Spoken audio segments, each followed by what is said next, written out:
So ఇట్లాంటి కుట్రపూరితమైన అగ్రకుల రాజకీయ నాయకులు చేస్తున్న కుట్ర, దాంట్లో బీసీలు బలైపోతున్నారు. కాబట్టి యావత్ బీసీ సమాజానికి నేను చేతులు జోడించి రిక్వెస్ట్ చేసి చెప్తున్నా, బీసీ సోదరులారా ఏకం కావాలి. ఈరోజు బ్రహ్మాండమైన మహోన్నతమైన ఉద్యమం మందకృష్ణ గారి ఆధ్వర్యంలో జరుగుతున్నది. దాన్ని ఆదర్శంగా తీసుకొని కూడా మనం కళ్ళు తెరవాల్సిన అవసరం ఉన్నది. బానిసల్లాగా, రాజకీయ బానిసల్లాగా, చెంచాల్లాగా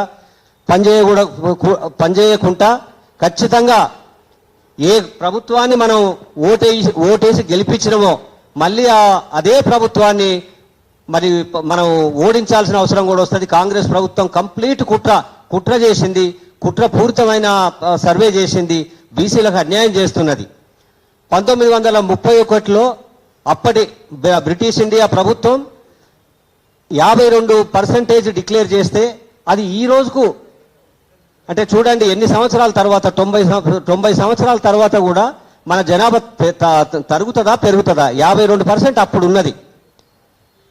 సో ఈ విధంగా తెలంగాణ గవర్నమెంట్ ఇప్పుడు ఏదైతే కాంగ్రెస్ ప్రభుత్వం రేవంత్ రెడ్డి నాయకత్వంలో నడుస్తున్నదో ఇది కంప్లీట్ గా బీసీ ప్రజానికానికి మోసం చేయడానికి మాత్రమే చేస్తున్నది. మీరు ఎంతకాలం మోసం చేస్తారు? ప్రజలు గమనిస్తున్నారు మిమ్మల్ని. ఖచ్చితంగా మీ కుట్రలు భగ్నం చేస్తాం.